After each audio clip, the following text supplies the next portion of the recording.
Daphne, Yes, I Maggie. need a price for this item, please. I'm not actually sure what it is. She's the manager, so she does all the pricing.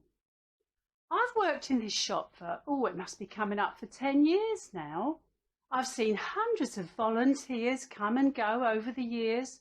You can imagine we get all sorts in here. Some leave after the first day, some after the first week, but some of them we just can't get rid of.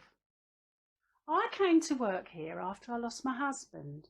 I remember it like it was yesterday. We were in the Happy Days shopping mall one day. I'd just gone into the glamorous girlies lingerie shop for a bra fitting. I'm in a 36 double D, but I do get a lot of nipple chafing. When I came out of the cubicle, I couldn't see him. I looked outside the shop, then got the security man in the mall to put out a message on the tannoy. Man lost answers to the name of Ronnie Robertson. He'd started acting a bit strange, but then he was a bit odd most of the years we were together. And that's the thing, you see. We never did actually get married, which was very rare in them days.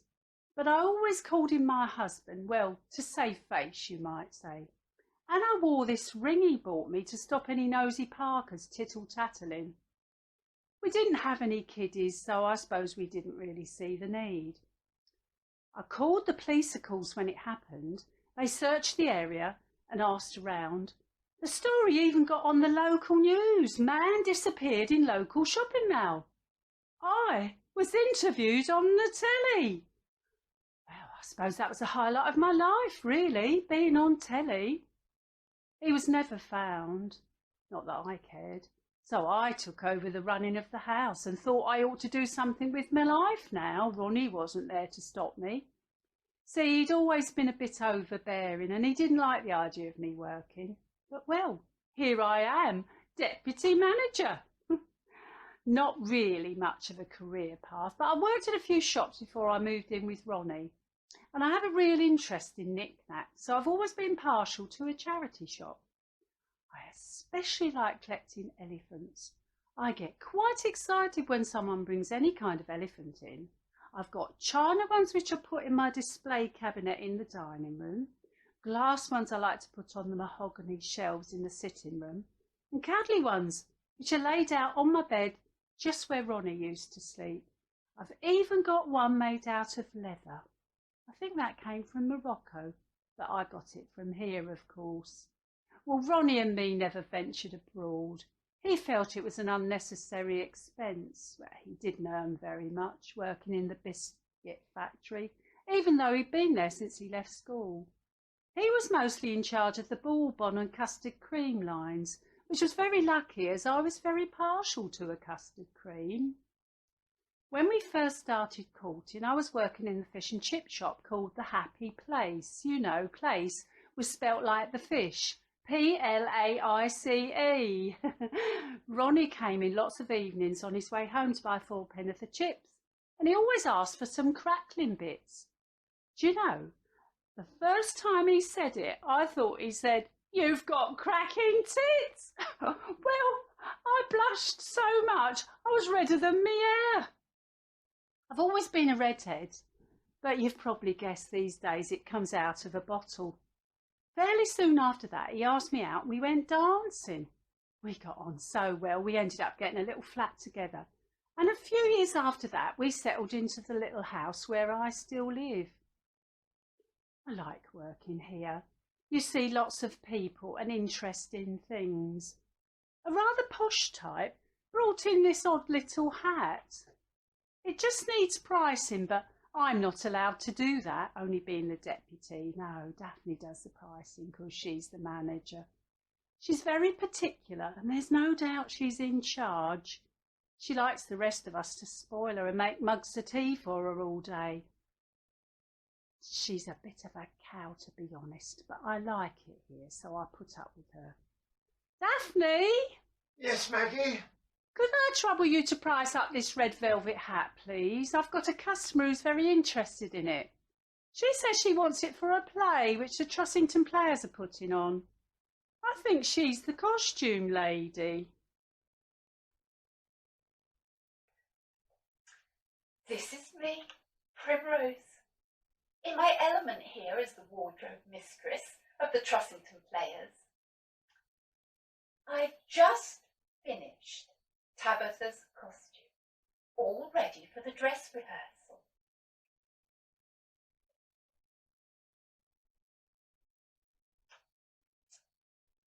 Of course, you know that's not her real name. She used to be plain old Linda, but she's Tabitha now. Suits her, pretentious and catty. I've worked with other companies. Well, when I say worked, I don't actually get paid, but I feel it's been my calling since I was about 14. I simply couldn't do anything else. I had a bit of training when I helped out with the students' production of A Midsummer Night's Dream at the local drama college. I made Puck's costume.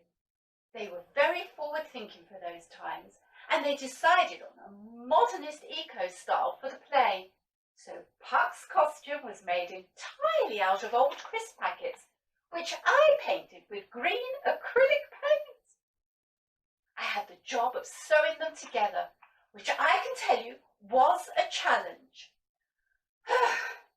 But the chap who played Puck complained he ended up with flakes of paint stuck everywhere, even in all his private bits. So, I'm rather pleased our director Crispin had no such fanciful ideas. We've gone for a traditional look for Macbeth. Thank goodness. I couldn't visualise Macbeth in a robe of crisp packets. The only thing he said was that he'd like Lady Macbeth all in red. I think he's got a thing about red. That's what he mostly wears. Today, he's in a red shirt, red tank top, and red flares, topped off with a jaunty red cap. He likes to dress a bit like a throwback to the 70s, probably reliving his youth. I'm having fun dressing Lady Macbeth, although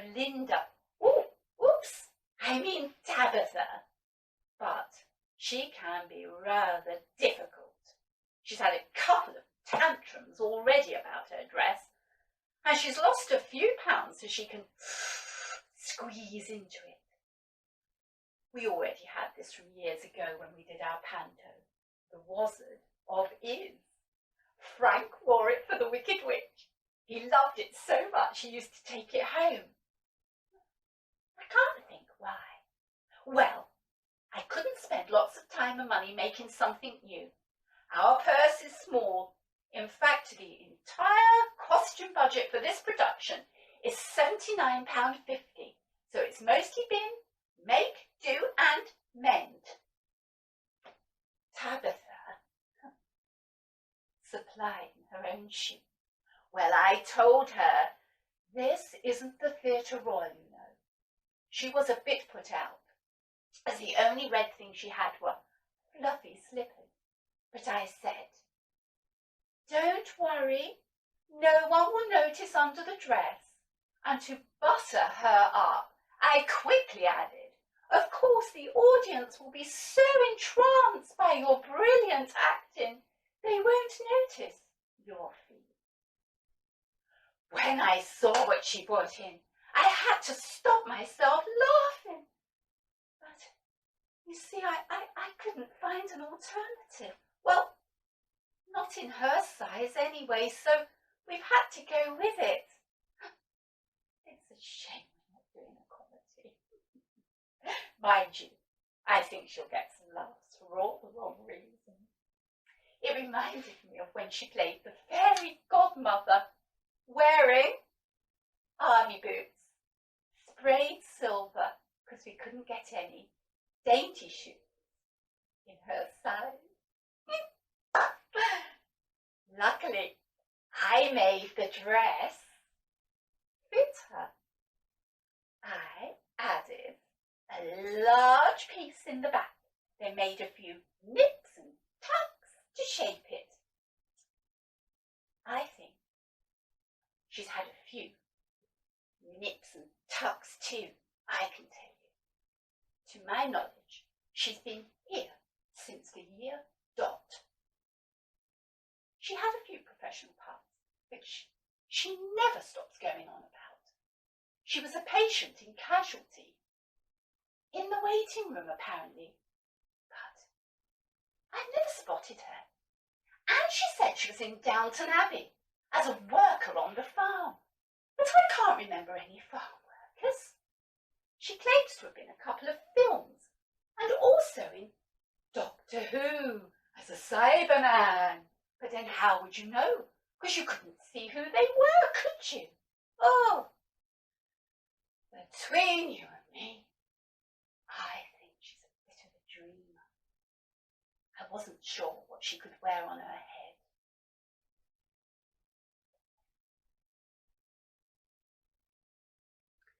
So when I found this little red hat in the local charity shop, I thought it was just the thing, with a bit of tarting up, of course. I think I've worked my magic on it.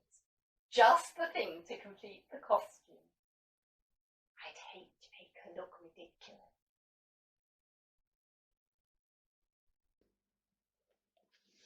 Of course, I've been quite influential since joining the Trossington Players. Thanks to me, they finally agreed to do Macbeth. Oh dear, I've said it now. Yes, they finally agreed, and with naturally yours truly playing the prestigious role of Lady Macbeth. I had to ply the chair of the audition panel with a few drinks beforehand, but I don't think that was unjust of me. He knew I was made for the part. It had my name stamped all over it. Between you and me, I wasn't sure if players were up to it, but I think we've all, well, most of us, risen to the occasion and made it work. Crispin, our director, has been a love to me. He's been fussing around me like a mother hen. Very sweet, but sometimes a tad annoying. He's been showing me how to do everything and being very specific about every move, every little detail. Anyone would think I can't act. Ridiculous, darling, I said to him the other evening. I was in full flow with my speech.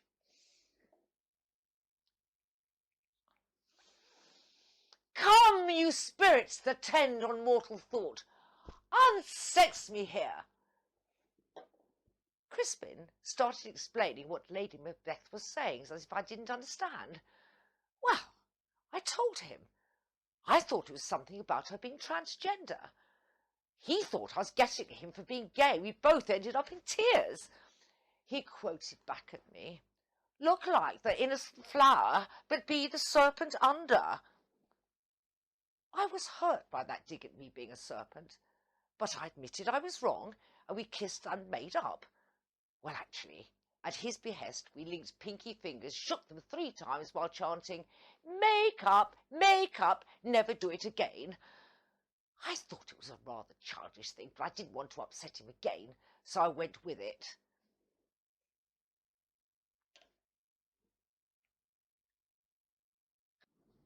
We've been rehearsing now for 5 months, and it's gone quite well, but to be totally honest, we have struggled a bit.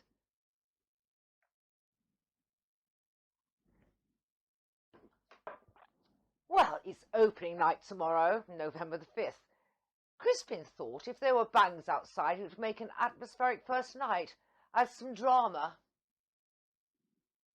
Well, between you and me, that'll be more than what's on stage.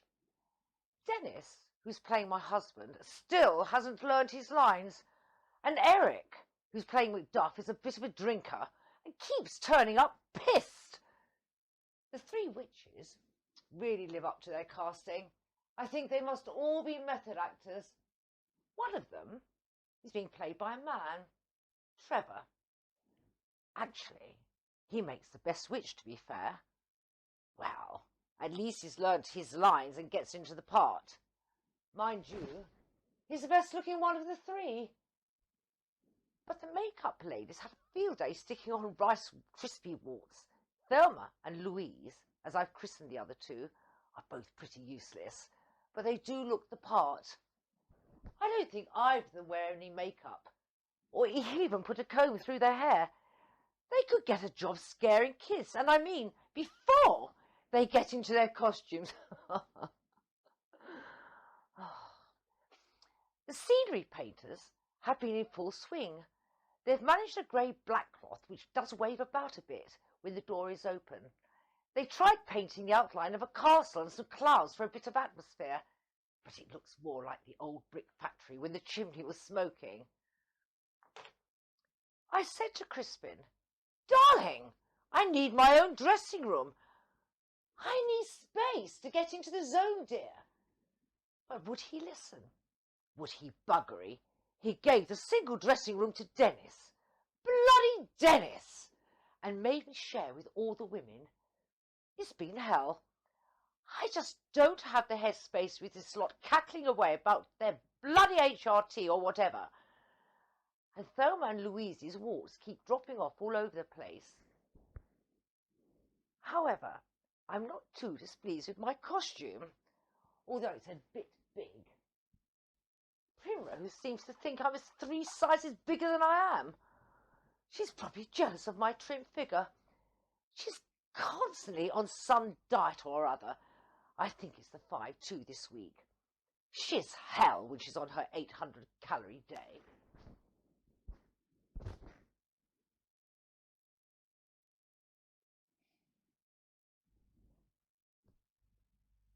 I simply can't believe I've got to wear this stupid monstrosity on my head.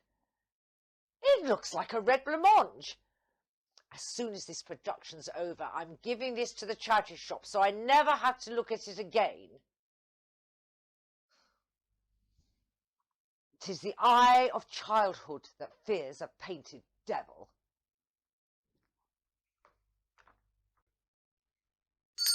Thank you, ladies. Thank you. Let's hope it's not like last year's dinner when Rosemary got drunk and fell into the sherry trifle. Assuming she didn't have the frog to show her face this year. Thank you for that reminder, Mrs. Cruikshank. Due to that unfortunate incident, Rosemary decided to leave our little club. So, shall we get on? Right. Good evening, everyone. As your chair, I'd like to say welcome to you all and thank you for coming to our 21st Christmas luncheon, for which the past 9 I have been your chair. We have a short agenda to get through before we can enjoy a splendid lunch prepared for us by the chef here at the Drunken Duck Inn. I think they've made sure they've catered for all tastes, including carnivores, pescatarians, vegetarians, vegans, fruitarians, gluten-free, diabetics, and people with nut allergies, seafood allergies, and Uncle Tom Cobley and all. So I hope you ticked for your chosen meal when I gave out the ordering sheets. And if anyone has changed their diet since then, I'm afraid it's tough titty. Personally, I'm looking forward to getting my teeth into the turkey. Right. Agenda item 1. Just a quickie to say thank you for joining in the Christmas fun and wearing your red hats all trimmed up for the occasion. Where'd you get yours? The charity shop? Was that you, Marjorie? Yes, quite right. I did, in fact, get it from the local charity shop and decorated it up a bit. We all have to do our bit for our local charities, don't we? Agenda item 2. November outing to Macbeth. Just my feedback to say most of us really enjoyed our trip to see Trussington Players' production of Macbeth. Apparently, the night we went was the best night, and we managed to enjoy most of the play before the backcloth fell down at the end of Act 4, which is ironically entitled appalling action. It revealed 2 of the witches drinking, smoking and playing cards. Suddenly the fire alarm went off and pandemonium ensued. There was a mad scramble for the exit doors, so we didn't see the final act. Such a shame. Did you get your money back? What was that, Petula? No, Mrs. Bingley, we did not ask for our money back. We understand how much these productions cost, and we simply wouldn't be that heartless. Besides, actually, we rather enjoyed the action. It was jolly good fun. Agenda. Item 3. New Year's Eve coach trip. Well, thank you to those ladies who've already booked their seat for us to go and see the Northern Lights. I know some of you thought this was a trip to Iceland, so apologies to those of you who hadn't realised we're actually going to Blackpool Illuminations. We hope you're not too disappointed. So far, we only have about half a coach full, so please do hurry and book, or we may have to cancel. Can someone prod Mrs. Fortescue? She's fallen asleep. Thank you, Joan. Agenda item 4.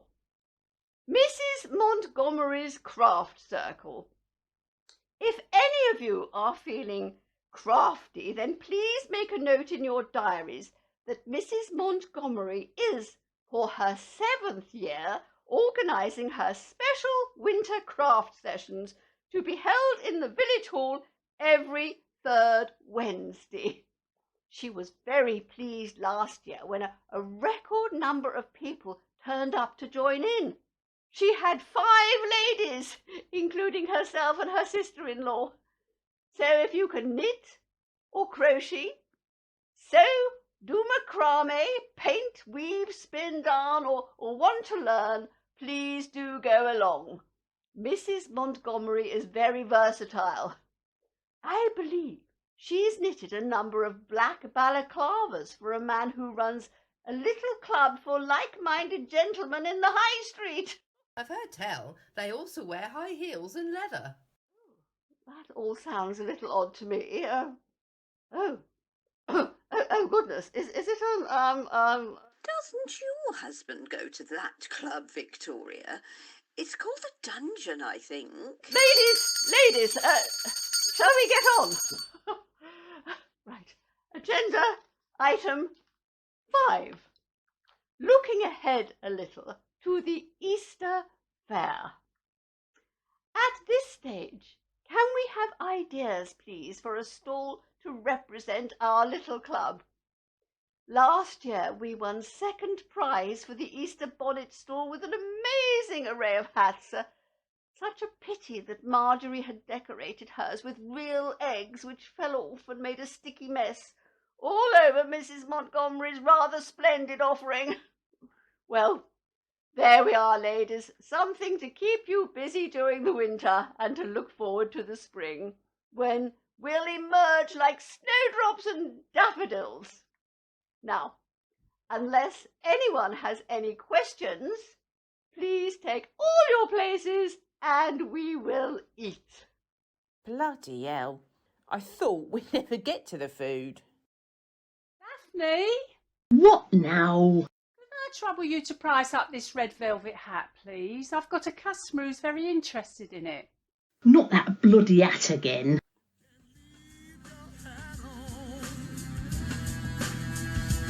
You can leave your hat on. You can leave